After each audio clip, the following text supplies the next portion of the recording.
आज अपन पढ़ेंगे लैंगिक प्रजनन के बारे में और अलैंगिक प्रजनन के बारे में कि लैंगिक प्रजनन क्या होता है और अलैंगिक प्रजनन क्या होता है। तो सबसे पहले देखिए आप अलैंगिक प्रजनन। अलैंगिक प्रजनन में क्या होता है, एक जनक भाग लेता है। क्या भाग लेता है? एक जनक। एक जनक का मतलब होता है कि या तो इसमें नर अकेला भाग लेगा या फिर इसमें मादा अकेली भाग लेगी।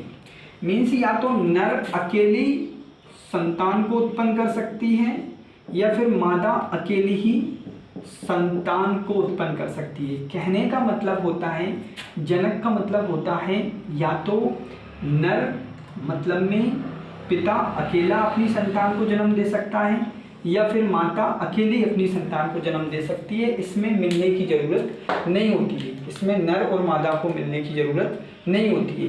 इसलिए अलैंगिक प्रजनन को हम कहते हैं एक जनकी होता है। एक जनकी मतलब में इसमें या तो नर अकेला संतान पैदा कर देगा, मतलब इसमें नर अकेला एक जनक हो गया, या फिर मादा अकेली संतान पैदा कर देगी तो मादा अलग से एक जनक हो जाती है। इसलिए हम इसको कहते हैं एक जनकी। जैसे आपने देखा होगा अमीबा, तो अमीबा जो एक जीव होता है ना, वो ऐसा जीव होता है कि उसमें अलैंगिक प्रजनन पाया जाता है। वो अकेला ही संतान को पैदा कर सकता है। जैसे कई पेड़ पौधे उसमें अलैंगिक जनन पाया जाता है, वो अकेले ही संतान को पैदा कर सकते हैं। ठीक है ना, तो इसको बोलते हैं अपन अलैंगिक प्रजनन। अब लैंगिक प्रजनन में क्या होता है, ये प्रायः द्विजनकीय होती है। द्विजनकीय का मतलब क्या होता है कि इसमें नर और मादा दोनों का मिलना होता है। जैसे कि अपन इंसानों की बात करें तो जो मनुष्य होता है उसमें कितने 23 जोड़ी क्रोमोसोम्स पाए जाते हैं, आप सभी जानते हो। तो उनका जो 23वां जोड़ा होता है, नर में XY होता है और मादा में क्या होता है, XX होता है। तो लैंगिक जनन में क्या होता है, एक इनको युग्मक कहते हैं। जैसे नर में 2 युग्मक होते हैं, एक X एक Y, 2 तरह के। मादा में भी 2 तरह के युग्मक होते हैं, लेकिन उसमें एक से ही प्रकार के होते हैं, XX। ऐसे 23 जोड़ी युग्मक नर में होते हैं और 23 ही जोड़ी मादा में होते हैं। लेकिन नर के युग्मक को XY कहते हैं, मादा के युग्मक को XX कहते हैं। देखो अब लैंगिक प्रजनन में क्या होता है, 2 जनक है, नर के युग्मक भाग ले रहे हैं मादा के। तो संतान जब पैदा होती है तो एक युग्मक किस में से आता है, माता नर में से आता है, और एक किस में से आता है, मादा में से आता है। तो इसमें से अगर X आया, इसमें से X आया, तो आप सब जानते हो कि लड़की पैदा होती है। अगर इसमें से Y आया, इसमें से X आया, तो इसमें 2 जनक ने भाग लिया ना, नर ने भाग लिया, माता ने। इसलिए इसको क्या कहते हैं हम, द्विजनकी प्रक्रिया। इसमें 2 जनक भाग लेते हैं। अगर हम पुष्प की बात करें, पुष्पों में भी देखो लैंगिक प्रजनन पाया जाता है। पुष्प के जो जननांग होते हैं, नर जननांग को हम क्या कहते हैं, पुंकेसर। क्या कहते हैं, पुंकेसर। और मादा जननांग को हम क्या कहते हैं, जयान। क्या कहते हैं, जयान, या पुमंग भी कहते हैं। पुंकेसर सॉरी उसकी इकाई होती है, क्या कहते हैं, पुमंग। ठीक है ना। और इसमें क्या होता है, जयान होता है। ठीक है ना। पुष्पों में भी 2 अंग होते हैं, पुमंग और जयान। तो उसमें भी नर होता है, ये मादा होता है। तो याद रखना लैंगिक प्रजनन में प्रायः द्विजनकी होती है, मतलब उसमें नर और मादा मिलकर किसको जन्म देते हैं, संतान को जन्म देते हैं। इसलिए इसको बोला जाता है द्विजनकीय होता है। ठीक है ना, क्लियर। अब आगे आ जाइए आप। ठीक है। अब प्रजनन अंगों का निर्माण नहीं होता है, तो अलैंगिक जो जनन होगा उसमें प्रजनन अंग नहीं बनते। प्रजनन अंगों का निर्माण कैसे नहीं होता है, देखो अमीबा है, तो अमीबा एक ऐसा जीव है उसमें कोई प्रजनन अंग नहीं बनता है, इसमें विखंडन होता है। विखंडन का मतलब होता है इसका जो केंद्रक होता है पहले अमीबा का ऐसे 2 भागों में टूट जाता है अंदर से। ऐसे जैसे ही उसका केंद्रक 2 भागों में टूटता है ना अमीबा का, तो ये जो उसका शरीर होता है ना, अमीबा का शरीर भी ऐसे बीच में से ये 2 भागों में टूट जाता है। तो इसका बीच में से ये शरीर धीरे धीरे एक ऐसी स्थिति आ जाती है कि एक भाग अलग हो जाता है, एक भाग अलग हो जाता है। तो इसमें कोई स्पेशल प्रजनन अंग नहीं होते। जैसे अगर हम एक गुलाब का पौधा है तो गुलाब की हम डंठल को भी जाकर कहीं भी मिट्टी में लगा सकते हैं और उससे एक नया गुलाब बन जाता है। तो वो भी क्या हुआ, अलैंगिक प्रजनन। तो ये अलैंगिक प्रजनन मतलब इसमें प्रजनन अंग कोई स्पेशल नहीं है। गुलाब की आप क्या पंखड़ी लेके आए और आपने क्या लगाई हो, पंखड़ी लगाई। तो पंखड़ी लगाने मात्र से ही क्या हो जाता है, उसकी डंठल लगाने मात्र से ही, डंठल के लगने से ही क्या हो जाता है, एक नया पौधा बन जाता है। तो वो भी क्या है आपका अलैंगिक प्रजनन।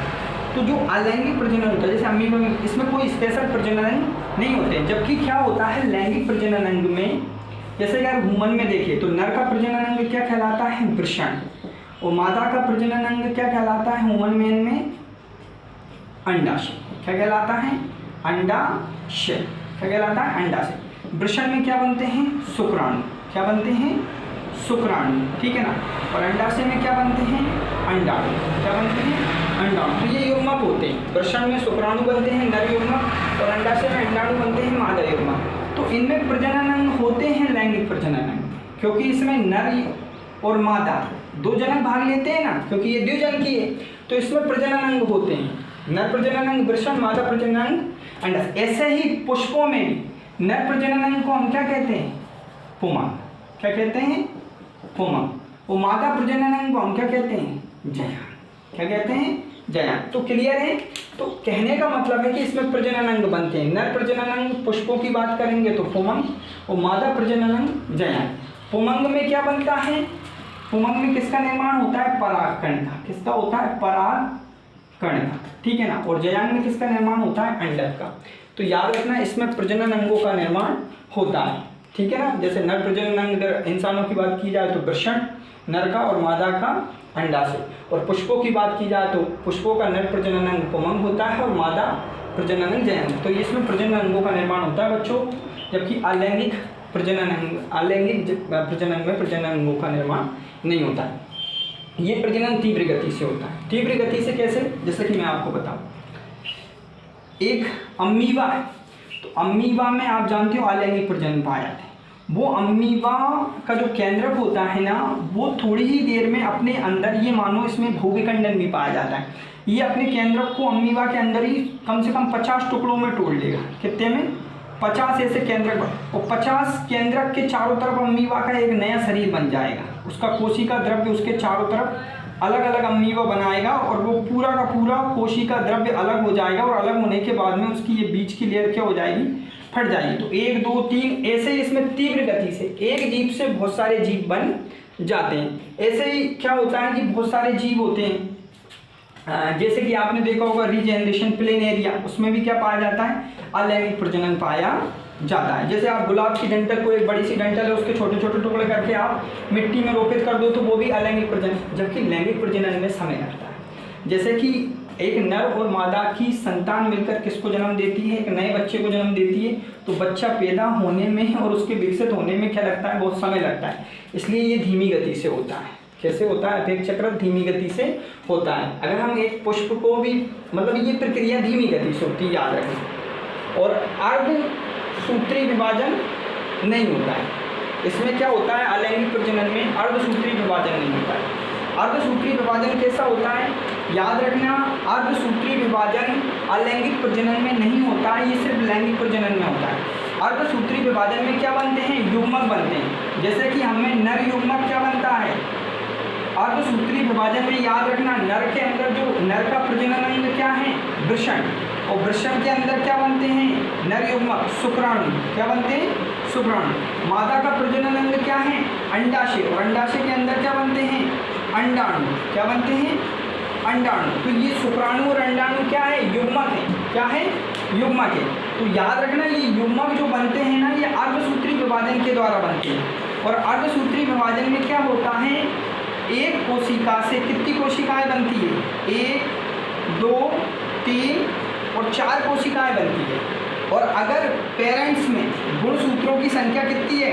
2x है, तो उसकी जो संतान है ना, उनमें गुणसूत्रों की संख्या क्या हो जाती है? आधी हो जाती है। इसलिए इसको बोलते हैं अर्धसूत्री विभाजन। क्या बोलते हैं?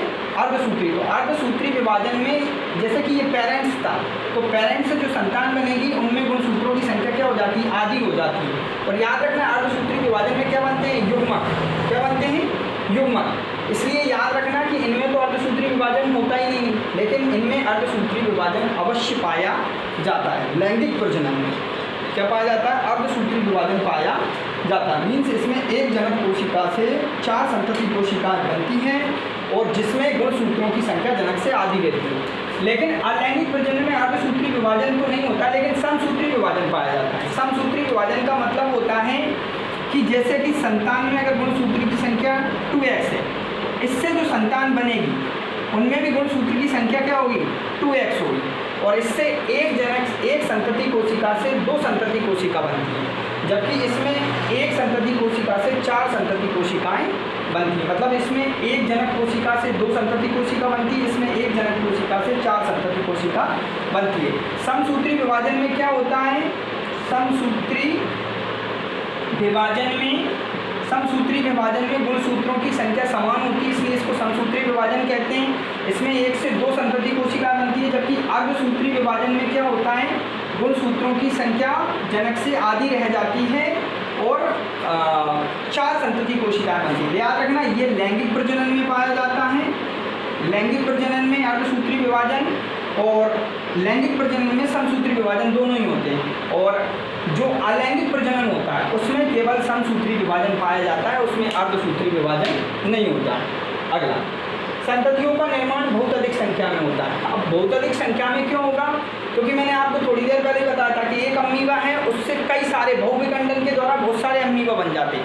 मतलब आप ये मानो कि एक अमीबा से आप कई सारे, जैसे कि ये एक अमीबा था, अब इस एक अमीबा का इसका केंद्रक डिवाइड होकर ये मान लो कि 50 केंद्रक बना लेगा। कितने बना लेगा? 50। और इन 50 केंद्रक के चारों तरफ क्या बन जाएगा? अपना कोशिका द्रव्य बन जाएगा। तो इससे क्या हो जाएगा? बहुत अधिक संख्या में बहुत सारे जीव बन जाएंगे। जबकि क्या होगा लैंगिक प्रजनन में? इसमें क्या होगा? एक शुक्राणु, जैसे कि इसमें XY है, इसमें XX है, तो इसमें एक आएगा, इससे X आएगा, तो इससे क्या केवल एक संतति बनेगी, या कई जीवों में अधिक भी बन जाती है। लेकिन इसमें बहुत अधिक संख्या, अपेक्षाकृत जो होता है वो जीव कम संख्या में बनते हैं। ठीक है ना?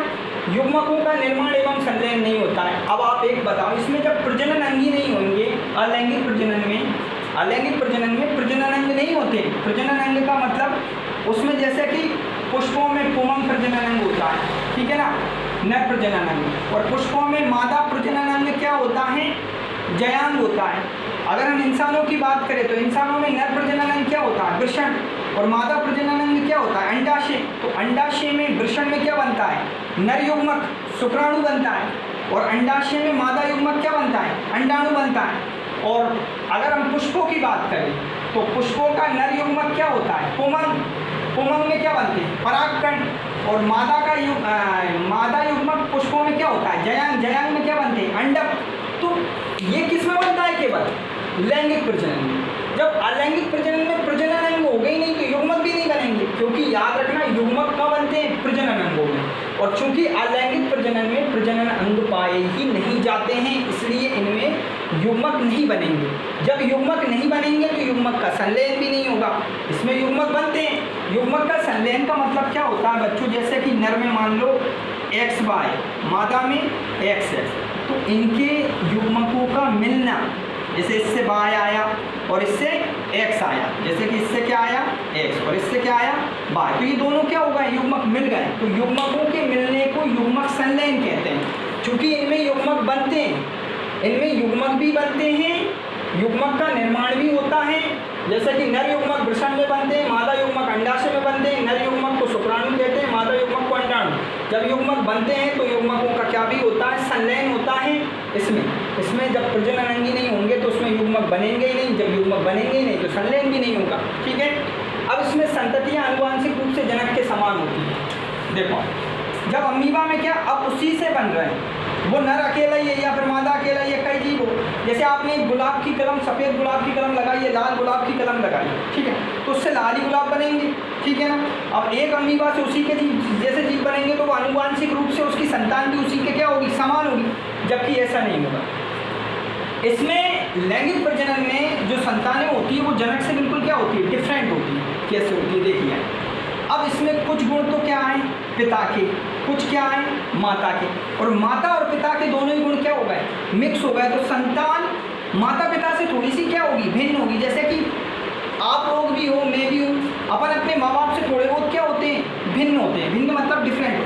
अब जैसे कि मान लो कि अगर कोई वैज्ञानिक लाल गुलाब का क्रॉस, लाल गुलाब के पुष्प के परागकण को सफ़ेद गुलाब के परागकण पर पटकेगा तो उनसे एक डिफरेंट टाइप का गुलाब बनेगा, जिसे कहते हैं हाइब्रिड टेक्नोलॉजी, मतलब में संकर गुलाब। क्या होता है कि अगर आप पुष्पों में परागकण कराओगे तो वो लैंगिक प्रजनन कहलाएगा।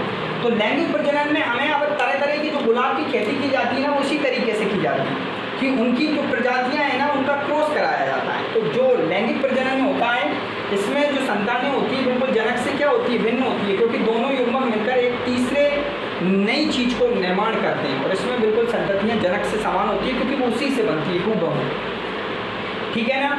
और ये आप चीज और याद रखना, जो इस विधि में नए जीव का विकास पितृ जीव के एक विशिष्ट भाग से होता है, मतलब उसकी किसी टुकड़े से ही एक नया जीव बन जाता है, जबकि इसमें नहीं होता है बच्चों।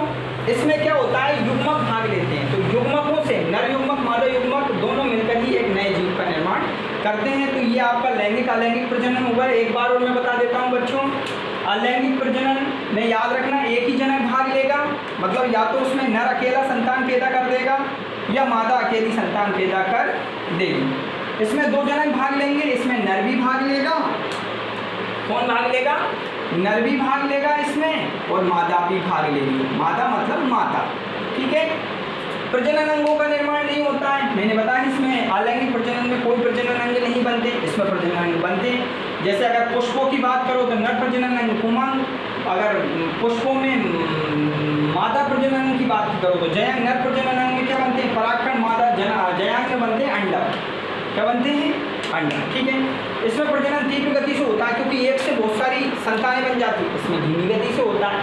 अर्धसूत्री विभाजन नहीं होता है, मैंने बताया था अर्धसूत्री विभाजन जनन कोशिकाओं में होता है, ठीक है ना। इसमें जनन कोशिकाएं होती नहीं, ठीक, मतलब अर्धसूत्री विभाजन नहीं होता, इसमें अर्धसूत्री विभाजन होता है, आपको बता चुका हूँ। संततियों का निर्माण बहुत अधिक संख्या में होता है, किसमें, अलैंगिक प्रजनन। इसमें कम संख्या में होता है बच्चों, इसमें युग्मक, उसमें युग्मक नहीं बनते हैं तो उनका संलयन भी नहीं होता, इसमें युग्मक बनते हैं तो उनका संलयन, मतलब दोनों नर और मादा युग्मक मिल जाते हैं। उसमें संतति एक ही जीव से बनती है तो बिल्कुल उसी के समान होगी, मतलब क्लोन कहलाती है इनकी संतान। अलैंगिक प्रजनन द्वारा बनी संतति क्लोन कहलाती है रेमेट, जबकि इनकी संतति क्लोन नहीं कहलाती, वो अनुवांशिक रूप से जनक से भिन्न होती है, ठीक है।